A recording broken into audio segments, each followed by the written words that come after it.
எனக்கு சொல்லப்பட்டதின்படியே நான் கேட்டு நான் கண்டு நான் கேட்டிருக்கிறேன், நான் காண்பேன். எனக்கு சொல்லப்பட்டபடியே. அப்படி சொல்றவங்க மட்டும் ஆண்டவரை பிரைஸ் பண்ணுங்க. அவர்கள் தேவனை மகிமைப்படுத்தினார்கள். எல்லாரும் தேவனை பிரைஸ் பண்ணுங்க. சும்மா கையை மட்டும் தட்டக்கூடாது. வாயை திறந்து தேவனை துதியுங்கள், பிரைஸ் பண்ணுங்க. எனக்கு சொல்லப்பட்டபடியே. ஆமென். எலிசாவின் இடத்துல யோசபாத்தும் இஸ்ரவேலின் ராஜாவும் ஏதோமின் ராஜாவுமாக போறாங்க.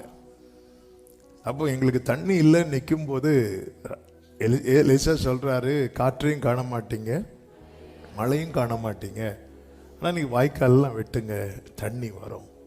தண்ணி எப்போ வந்துச்சு தெரியுமா? அவர்கள் பலி செலுத்தும் நேரத்தில் என்று சொல்லப்பட்டிருக்கிறது.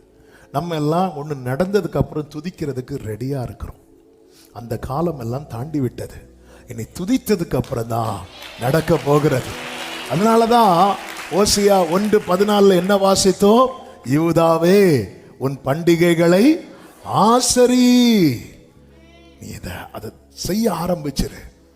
சிவந்த சமுத்திரத்தை கடந்த பிறகு துதிக்கிறது என்பது நம்முடைய விசுவாசத்தின் ஆரம்ப நிலை.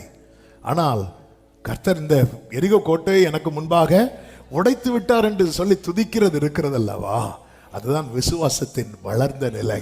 கர்த்தர் அப்படிதான் சபையை பார்க்க விரும்புகிறார். நான் கண்டு கேட்டு கேட்டு கேட்டோம், நிறைய கேட்டோம்.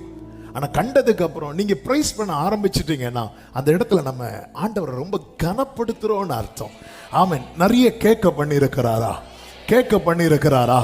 நிச்சயம் காண பண்ணுவார். நம்புறவங்க மட்டும் ஆண்டவரை பிரைஸ் பண்ணுங்க. உங்களுக்கு என்ன சொல்லி துதிக்க முடியுதோ.